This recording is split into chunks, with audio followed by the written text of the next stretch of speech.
시간 오늘은 에스겔 47장 1절부터 12절까지 있는 말씀을 가지고요, 하나님의 임재에 굶주린 교회, 하나님의 임재에 굶주린 교회라는 제목을 가지고 하나님 말씀을 함께 나누도록 하겠습니다. 오늘 본문은 지난 시간에 이어서 이 에스겔 47장에 나와 있는 성전 문지방에 흐르는 물의 그 환상을 통해서 하나님의 꿈을 함께 나누기 원합니다. 에스겔이 본 환상은 무엇입니까? 성전 문지방에서 물이 나오는데 그 물이 동쪽으로 흘러갔다 그러죠. 그러면서 그 여호와의 사자가 그 물을 재보라 그러니까는 발목에 또 무릎에 허리에 건널 수 없는 강이 되었는데, 그 강이 닿는 곳마다 죽었던 사막과 또 강둑과 바다가 되살아났더라라는 것이 에스겔 47장의 전반적인 내용이라는 것입니다. 에스겔 47장을 가지고 지난 시간에 그렇게 한번 선포해 봤습니다. 우리 전화교회가 세상을 살리고 희망을 주는 그런 교회가 되기를요.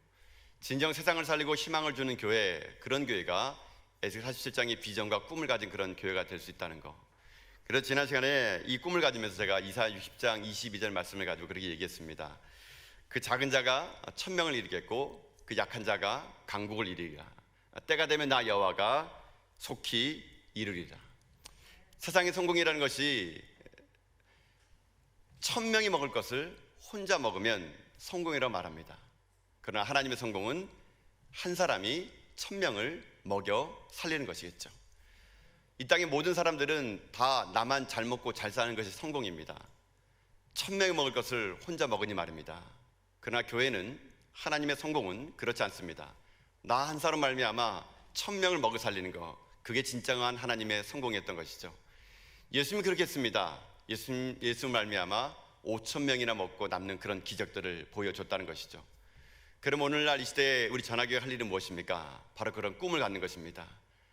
나 한 사람 말미암아 이 땅에 1000명의 사람이 가난에서 벗어날 수 있고, 우리 교회를 통해서 하나님의 꿈이 이 땅 가운데 1000개의 꿈으로 이루어지는 그런 날을 볼 수 있다는 것이죠. 그래서 제가 그러면서 지난 시간에 이렇게 얘기했던 것 같습니다. 우리 교회가 우리 교회를 통해서 1000명의 선교사를 파송하고 1000명의 교회를 세워나가고 1000명의 사역자를 배출해나가고 1000명의 리더를 배출해나가는 그런 교회, 그런 꿈, 그것이 우리 가운데 있기를 소망하는 마음으로 지난 시간에 그런 말씀을 함께 나눴습니다. 이 말씀을 나눴더니 많은 성도님들이 아멘으로 화답해 줬고 또 그 꿈을 함께 이루기를 원했습니다. 그런데 조금 지나고 나니까 여러분들이 정신을 차리더라고요. 되겠어? 이러면서 이렇게. 지금 100개 교회를 세우는 것도 허덕이는데 1000개 교회를 세우랬다니 이게 되겠어? 그러면서 많은 분들이 갑자기 저를 보면서 걱정의 눈빛을 쳐다보더라고요. 근데 감사한 것은 아무도 저에게 와가지고 목사님 되겠습니까? 안 물어줘서 참 감사했습니다. 그래서 여러분이 안 물어준 것이 이분들이 믿음이 좋아서 그런 건지 아니면은 되겠어? 그거였는지는 잘 모르겠지만 저는 믿음으로 여러분들이 반응했다고 저는 믿습니다. 그래서 어떤 분이 혹시나 저에게 와가지고 목사님 그게 어떻게 되겠습니까? 계획이 있으세요? 이렇게 물어볼까 봐 저는 지난번에 피해다는 데 아니겠습니까? 계획이 없어가지고. 또 어떤 분이 이렇게 얘기했죠. 아니 1000개 교회를 세운다고요? 목사님 지금 울산 경기가 얼마나 힘든지 모르시는군요. 목사님 배를 만들어봐야 정신 차리겠군요. 이런 분도 있을 것 같기도 하고. 우리 교회가 리모델링 하려고 얼마나 많은 빚을 준지 아십니까 목사님? 우리 교회 빚이 얼마나 많은지 아세요? 이렇게 말하는 분이 있을까 봐 마음으로 내심 조마조마했습니다. 근데 여러분 원래 교회는요 빚이 있어야 됩니다. 여러분 빚이 있다는 거 알 수 있냐 뭐냐면요, 우리 옛날에 교회가 빚이 있었다는 것을 날마다 찬양했어요. 여러분 찬송가 445장 태산을 넘어 험곡을 가도, 여러분 거기 보면 이렇게 나오죠. 태산을 넘어 험곡에 가도 빛 가운데로 걸어가면, 빛 가운데로 가는 거예요. 저는 그 빛을 빛으로 알았어요. 태산을 넘어 험곡을 가도 빛 가운데로 걸어가면 어떻게 됩니까? 주께서 항상 지키시기로 약속하셨네. 그래서 교회는 빛 가운데로 가야 됩니다. 그럼 주님께서 항상 지키시기로 약속하셨네. 그럼 우리가 고백하기를 하늘의 영광, 하늘의 영광, 내 마음속에 차고 넘쳐 할렐루야를 부르며 힘차게 나가는 겁니다. 그래서 교회는 빛이 다 됩니다. 그래야 하나님의 영광이 나타날 수 있게 된다는 것이죠. 여러분 꿈과 비전이 상황과 환경에 따라서 달라진다면 그건 꿈이 아닙니다. 그건 비전이 아닙니다. 꿈과 비전이라는 것은요 상황과 환경을 뛰어넘었기 때문에 그게 꿈이고 그게 비전인 것이죠. 작은 집 가난한 집에 산다 그래가지고 그 아이가 작은 꿈, 작은 희망만 가진다면 그건 꿈이 아니죠. 큰 집에 사는 아이가 큰 꿈, 큰 희망만 가진다 그러면 그건 꿈이 아닙니다. 비전이란, 꿈이란 상황과 환경에 관계없이 하나님 보고 나가는 것, 그것이 바로 비전이고 희망인 것이죠.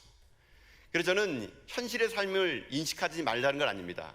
우리 현실을 분명히 제대로 파악하지만 꿈과 비전은 항상 하나님의 눈높이에서 선포하고 나가는 것, 그게 중요하다는 것이죠. 그래서 여러분들이 저에게 와서 물어볼까 봐 제가 주보 칼럼에다가 써버렸습니다. 신에게는 12척의 배가 있사오니. 이게 제가 갑자기 그 말을 한 다음에 이 주보 칼럼에다가 이 이순신 장군 이야기를 써보고 싶더라고요. 이순신 장군이 여러분 그 난리통에 가지고 있는 게 무엇입니까? 12척의 배밖에 없었어요. 그러나 일본에는 133척의 정예의 그 선박이 있었던 것이죠. 게임이 안 되는 게임이었습니다. 그때 여러분 어떡합니까? 이순신 장군이 얘기하죠. 신에게는 12척의 배가 있사오니. 그들 133척을 본 것이 아니라 4개 있는 걸 본 거예요. 그리고 어떡합니까? 그 12척을 가지고 133척을 물리치는 그런 일들을 하지 않았습니까? 그 명량대첩이 임진왜란의 판도를 바꾸는 그런 일이 생겼다는 것이죠. 그래서 제가 얘기했습니다. 하나님, 저에게도 12척의 배가 있습니다. 이렇게 해요. 그래서 저는 내년에 우리 사역부서를요 12척의 사역위원을 만들까 생각 중입니다. 네, 12척으로. 예. 그래서 우리 12척의 사역위원을 만들어가지고 모든 재직부서들이 12척으로 나오는 겁니다. 지금 우리가 11척 같아요, 제가 보니까. 그래서 내년에 12척을 만들어가지고 모든 우리 재직부서들이 다 12척의 배에 승선해가지고요 하나님의 꿈을 함께 이뤄드리는 그런 일들을 함께 해나가면 참 좋겠다는 생각이 들었습니다. 그런 마음 가지니까요 이 10이라는 숫자가 너무 좋더라고요. 여러분 성경의 10이는요 완전 수란 거 아십니까? 이스라엘 12지파도 12파 집어, 그렇죠? 예수님 제자도 12명이죠. 여러분 요한계시록의 새 하늘과 새 땅도 보면요 거기 보면은 예루살렘 동성이 12척의 기초석과 12개의 문이 있다고 얘기합니다. 10이라는 숫자는요 4라는 숫자가 땅의 숫자입니다. 동서남북. 여기에 삼위일체의 하나님이 임하셔서 3 곱하기 4에서 10이 완전수가 된다는 것이죠. 그래서 12척이란 말이 너무 가슴 좋았습니다. 제 가슴을 뛰게 했습니다. 더 중요한 건 뭔지 아십니까? 제 생일이 12월 12일이라는 겁니다. 네. 그래서 이건 12개는 무조건 해야 되는구나. 연필도 12타스 뭐 다 12개입니다. 그래서 우리가 다시 한번 꿈을 가지고 비전을 가지고 이 땅 가운데 환경에 따라서 꿈을 접고 피는 것이 아니라 환경과 관계없이 꿈을 가지고 선포해 나가면요 우리 인생 가운데 왜 어려움이 있고 시험 몇 겠습니까? 분명히 있을 것입니다. 그러나 그것을 이겨내고 믿음의 행진을 나간다면 반드시 하나님은요 에스겔 37장의 비전과 환상을 우리 가운데 이루어 주실 것입니다. 근데 이것이 우리 당대 때 이루어지지 않는다 하더라도 우리는 꿈꿀 것입니다. 내가 살아 숨쉬는 동안 이 비전이, 이 꿈이 현실로 이루어지지 않는다 하더라도 하나님은요 우리가 죽더라도 하나님의 비전은 결코 죽게 만들지 않을 것입니다. 우리 다음 세대들이 이 꿈을 가지고 이 비전을 가지고 주님 오시는 그날까지 이 일을 이뤄나가다면 우리는 그 일을 준비하며 길을 닦는 사람이 될 수 있다는 것입니다. 저는 아무쪼록 여러분들이 이 땅의 삶을 살아갈 때 현실의 삶 때문에 꿈과 비전을 현실로 생각하는 것이 아니라 그 현실과 삶을 뛰어넘어 가지고요 하나님의 비전을 발견하는 가운데 여러분이 에스겔 47장의 환상과 비전을 꿈꿔나가는 여러분 다 될 수 있기를 주님의 이름으로 축복합니다. 이 비전, 이 환상 우리에게는 이것이 필요합니다. 그래서 성전 문지방에 나가던 이 물이 닿는 곳마다 하나님이요 소생케 되는 역사를 만들어 주신다는 것이죠. 이 시대는 지금 필요한 것이 무엇인지 아십니까? 이 땅에 필요한 것은 그 생명의 생수가 흘러가는 교회가 필요한 것이죠. 이 시대에 저는 우리 전화교회가 진정으로 이 땅 가운데 이 성전 문지방에서 흐르는 생수를 통해서 우리 교회 때문에요 1000개의 교회가 살맛 나는 세상을 만들어가는 그런 교회, 그런 성도가 다 될 수 있기를 주님의 이름으로 축복합니다. 그래서 이 시간에 지난 시간에 덧입혀서 함께 이 말씀을 연장선상에 보는 겁니다. 성전 문지방에 흘러가는 그 물을 통해서 세상을 살리고 희망을 주는 교회가 됐다면 이제 우리가 또 어떤 꿈을 꿔나가야 될 것인가? 오늘은 이 본문의 말씀이 지난주의 말씀과 맥락을 이어갑니다. 세상을 살리고 소망을 주려면 어떻게 되느냐? 두 번째 그 길이 있다는 겁니다. 그것이 무엇이냐면요 하나님의 임재 속에 변화된 성도들, 이들을 통해 하나님은 이 땅을 변화시켜 주신다는 것입니다. 하나님의 임재 속에서 변화된 사람들, 여러분 이런 사람을 통해서 하나님은요 이 땅을 살맛 나는 세상으로, 소망에 있는 세상으로 만들어 간다는 것이죠. 여러분 오늘 말씀 12절 말씀 한번 읽어볼까요? 12절 말씀입니다. 한번 같이 12절 말씀을 읽겠습니다. 시작. 강자우가에는 각종 먹을 과실나무가 자라서 그 잎이 시들지 아니하며 열매가 끊이지 아니하고 달마다 새 열매를 맺으리니 그물이 성소를 통하여 나옵니다. 그 열매는 먹을만하고 그 잎사귀는 약재료가 되리라. 아멘. 여러분, 지금 성전 문지방에서 물이 흘러나왔대요. 이 물이 흘러가지고 동쪽으로 갔다고 합니다. 가는 곳마다 어떻게 되느냐? 생명이 사는 역사가 일어났다는 겁니다. 여러분, 근데 예루살렘은요, 원래 어떤 곳이냐면 해발 800m 이상 높은 고지에 있는 도성입니다. 여러분, 성경에 보게 되면은 다 표현이 예루살렘으로 올라가자라는 말이 있지 예루살렘으로 내려가자는 말은 없습니다. 왜냐하면 예루살렘은 해발 800m 높은 고지에 있기 때문에 그래요. 근데 예루살렘에는요, 뭐가 없는지 아십니까? 오늘 본문에 나와 있는 것처럼 강이 없어요. 거긴요, 거긴 원래 강이 없는 곳입니다. 근데 에스겔의 환상을 통해서 본 거는 분명히 강을 봤거든요. 그럼 이 강이라는 건 뭘 상징하겠습니까? 이거는 하나님이 비전을 보여줄 때, 에스겔에게 꿈을 보여줄 때 이 물이라는 것은요, 상징성입니다. 상징성. 원래 예루살렘에 강이 없었는데 강물이 흐른다는 것은 하나님이 에스겔에게 상징적으로 나타내 보여준 것인데, 이 물이 무슨 물이겠습니까? 이 물이요, 바로 예배당 안에서 하나님의 임재의 경험을 맛보고 변화된 성도들, 그 성도들이 무엇이냐? 바로 이 물이라는 것입니다. 그래서 이 물, 살아있는 물, 하나님의 임재 속에서 하나님의 영광을 맛보고 하나님의 임재 속에서 하나님의 은혜를 받았던 사람들, 그런 믿음의 성도들이 이 성전에서 흘러나가는 겁니다. 세상으로 흘러나가는 겁니다. 살아있는 물이 되어서 흘러나가면 그 흘러나간 사람들 통해서 이 땅이 회복하게 주시겠다는 거, 이게 하나님의 꿈이라는 것입니다. 그래서 여러분이 이 성전에서 하나님의 은혜를 받았습니까? 여러분 흘러가셔야 돼요. 여러분이 흘러가시면 여러분의 가정은 살아날 걸 믿습니다. 여러분이 흘러간다면 정치계는 살아날 것이고요, 경제계는 살아날 것이고, 교육계와 문화계는 다 살아날 것을 믿습니다. 우리는 하나님의 생명의 생수예요. 우리가 닿는 곳마다, 만나는 사람마다, 우리가 가는 곳마다 하나님은 우리를 통해서 이 땅에 죽어가는 사람을 살릴 것이고, 절망의 땅을 소망의 땅으로 바꿀 것이며, 이 땅 가운데 다툼과 분쟁이 있는 곳에 평화를 심어주는 사람으로 하나님 우리를 만들어가 주실 거라는 것입니다. 그 때문에 우리가 세상을 변화시키고 희망이 되는 교회가 되려면요, 우리가 근데 무엇이 필요한지 아십니까? 내가 은혜 받아 변화되어야 됩니다. 그러나 변화는 내 스스로 만들어낼 수 없어요. 언제 가능한지 아십니까? 이곳에 하나님의 임재가 충만할 때만이, 우리는 그 하나님의 임재 속에서 하나님을 경험한 자들만이 내 삶이 변화될 수 있다는 겁니다. 그래서 여러분, 세상에 희망이 되고 세상을 살리는 교회는 어떤 교회인지 아십니까? 바로 하나님의 임재에 굶주리는 교회가 되어야 된다는 것입니다. 많은 사람들이요, 이 교회에 올 때 하나님 그분 자체를 갈망하기보다는요, 하나님이 주시는 혜택을 맛보고자 여러분 성전에 온다는 것이, 이것이 문제입니다. 여러분 오늘 교회에 왜 오셨습니까? 여러분 오늘 교회에 왜 오셨습니까? 누굴 만나기 위해서 오셨습니까? 봉사하러 오셨습니까? 여러분 무슨 일하러 오셨습니까? 이것이 목적이 돼서는 안 된다는 얘기예요. 여러분 교회에 오는 목적은요, 하나님의 그분을 만나기 위해서 오는 것입니다.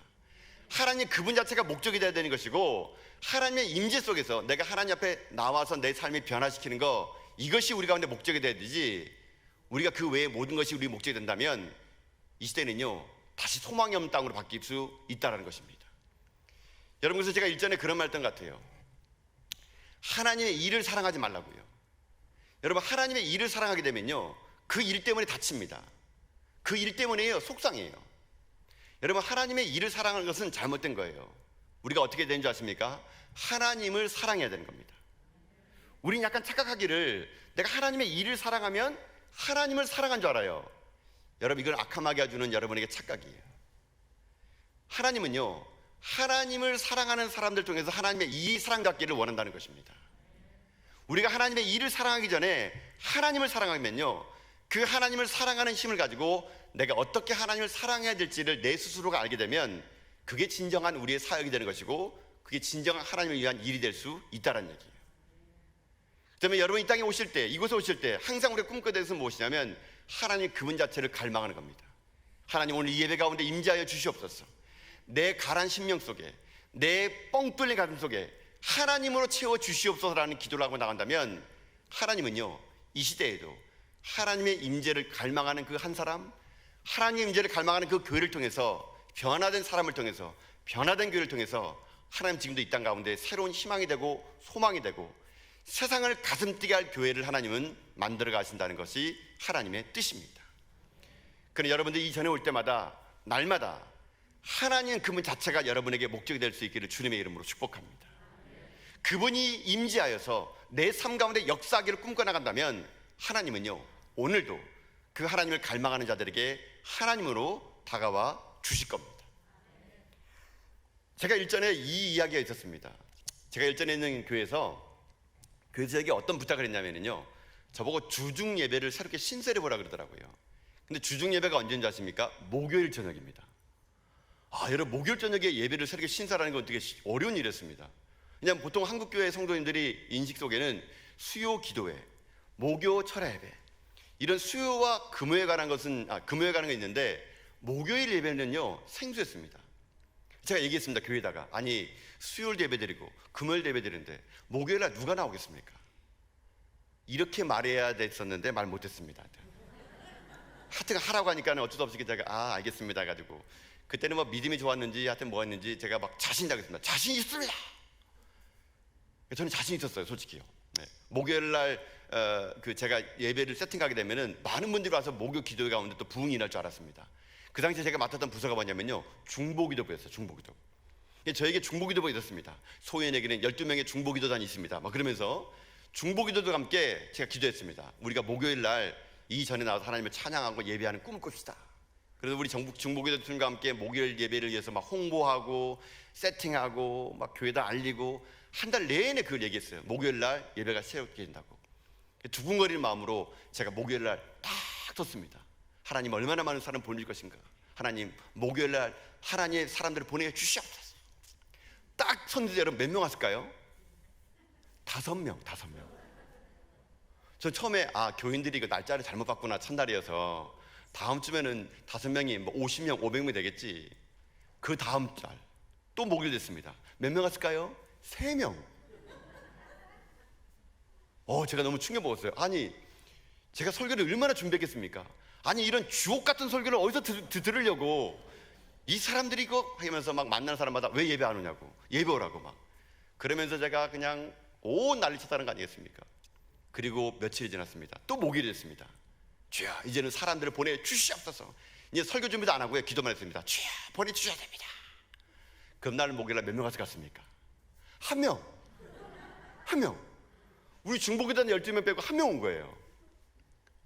제가 그 다음 주 되는데 예배를 드려야지 말지 고민스럽더라고요. 하나님 이거 도대체 뭐 하시는 겁니까? 내가 안 한다 그랬죠? 안 한다고 그랬는데 왜 자꾸 저를 시켰습니까? 라고 해가지고 제가 그 다음 주 됐을 때 기도했습니다. 이제 뭐 설교 준비도 안 했어요. 하나님 도대체 어떻게 된 일입니까? 사람들을 보내주시옵소서. 예배 드릴 자를 보내주시옵소서. 얼마나 그렇게 보내달라고 얘기했는지 모르겠습니다. 그래서 제가 문득 기도하는데요, 하나님이 제 마음에 말씀하시겠습니다. 저는 항상 이렇게 했습니다. 하나님 예배할 자를 보내주세요. 하나님 사람들 좀 보내주세요. 그 사람들을 이곳에 채워주세요. 저는 그렇게 얘기했을 때 하나님이요 제 마음속에요 이렇게 말씀하셨습니다. 아들아 나만 가면 안 되겠니? 여러분 이 말이 뭐냐면요, 너는 나의 임재를 꿈꾸지 않고 사람들에게만 주목하는구나. 여러분 이게 무슨 말인지 아십니까? 제가 그때요 갑자기 그 말이 제 마음속에도 확 일어날 때요 세상이 멈춘 것 같았어요. 아들아 나만 가면 안 되겠니? 여러분 저는 그때까지요 하나님 이 자리에 임재해 주세요 이런 기도 한 적 없었습니다. 하나님 사람 좀 보내주세요. 여기 하나님 예배하는 자 좀 보내주세요. 여러분 제가 꿈꿨던 거는요 그저 사람들이 모인 거였습니다. 하나님 말씀하십니다. 이곳에 수만 명이 수천 명이 모인다 하더라도 나 여호와가 거기서 임재하지 않는다면은 그 모임은 아무것도 아니란 얘기예요. 우리가 아무리 많은 사람들이 이곳에 있다 하더라도 하나님이 오지 않으시면요 우리는 아무것도 아니에요. 그러나 이곳에 아무도 없다 하더라도 하나님이 임재하시면 모든 것이 있는 것입니다. 제가 그날 그 하나님 앞에 그 말씀이 제게 가슴에 울려필 때 제가 얼마나 회개한지 모릅니다. 하나님 그렇군요. 하나님만 오시면 다 오신 겁니다. 하나님만 임재하시면은 이곳에 사람이 없다 하더라도요 저는 하나님 예배할 겁니다. 제가 사람들에게 보이려고 예배하는 것도 아니었고 제가 사람들에게 보이려고 찬양한 것도 아니었습니다. 하나님 죄송합니다. 하나님만 오시면 다 오신 겁니다. 이곳에 아무리 많은 사람이 온다 하더라도 하나님이 안 계시다면 이게 무슨 의미가 있겠습니까? 제가 그 후로부터 기도하기를 하나였습니다. 하나님 당신이 임재하여 주시옵소서. 저는 그 기도를요 매 예배 때마다 합니다. 오늘 제가 이 자리에 섰을 때 제가 무슨 기도했겠습니까? 하나님 다 알아줬습니다. 하나님만 이곳에 임재하시면 다 오신 겁니다. 하나님의 거룩한 임재가 이곳에 충만하게 하여 주시옵소서. 저는 그 기도를 합니다. 여러분, 우리가 그런 걸 갈망해야 되지 않겠습니까? 우리의 진정 심령 속에, 우리 교회 속에 사람들의 이야기를 가득한 것이 아니라 하나님의 임재의 이야기가 가득한 그런 교회, 이곳에 수천 명이, 수만 명이 모인다 하더라도 하나님이 임재하지 않는다면 여러분, 그것은요 한낱 인간의 모임에 불과할 뿐입니다. 여러분, 그렇게 하나님의 임재를 갈망했을 때 하나님 우리를 만나주게 되면요, 하나님은요 갈망하는 자에게 반드시 하나님은 하나님이 되어 주시는 것입니다. 그러면 그 하나님의 임재를 꿈꾸고 하나님의 은혜를 받으면 꿈꿀 수 없는 것을 꿈꾸게 되고요, 나도 모르게 하나님의 임재 속에 들어간 사람은요 변화받게 되어 있습니다. 그런 사람들이 세상을 향해 나가 이 땅에 하나님의 강물 같은 생명의 생수가 된다면 이 세상은 다시 한번 세상이 가슴 뛸 만한 교회로 우리를 주목하게 만들어 주신다는 것입니다. 여러분, 1907년도에 평양 대부흥은요 그런 운동이었어요. 오늘날 우리들이 부흥은 뭔지 아십니까? 사람들 모이면 사람들 주여 모여 주옵소서. 그게 아니에요. 평양 대부흥은요, 1907년도 평양 대부흥은요, 하나님 말씀이 선포됐을 때 성도들이 회개했습니다. 회개한 성도들이 밖에 나가가지고요 변화된 삶을 살았어요. 그 당시에 평양 땅은요 기생들이 있었고 활락가였어요. 그런데 변화된 성도들이 밖에 나가 술을 끊었습니다. 술주정뱅이가 술을 끊고요, 술집이 그러니까 문을 닫았고요, 기생들이 교회로 돌아왔어요. 첩이 있는 자가 첩을 끊고요, 남의 물건 도둑질한 자가 남의 물건을 갖다 줬고요, 자기가 변화돼서 삶을 살았더니 이 성전이 아니라 곳곳에 삶이 흩어져 가지고 그 사람들이 변화됐고, 그 변화된 사람들이 성전에 모여들었더니 그때 진정한 사람의 부흥이 아니라 하나님의 부흥이 평양 대부흥에 일어났다는 얘기예요. 우리가 그런 부흥을 꿈꿔야 돼요. 오늘 이 시대 부흥은 얘기하면요 사람들 많이 모이고 재정이 넉넉하고 큰 교회면 부흥한 줄 아는데 거기에 하나님이 임재하지 않는다면 그것은 건물에 불과할 뿐입니다. 그러나 교회가 작고 성도가 작을지라도 하나님의 임재가 있는 곳은요 진정한 하나님의 부흥의 교회가 될 수 있다는 얘기예요. 저는 그래서 꿈꿉니다. 우리 전화교회가요 호수 같은 교회가 되지 않기를. 호수 같은 교회는 어떤 교회인지 아십니까? 물의 용량을 자랑해요. 얼마나 많은 호수에 물이 있는지, 물의 깊이를 자랑합니다.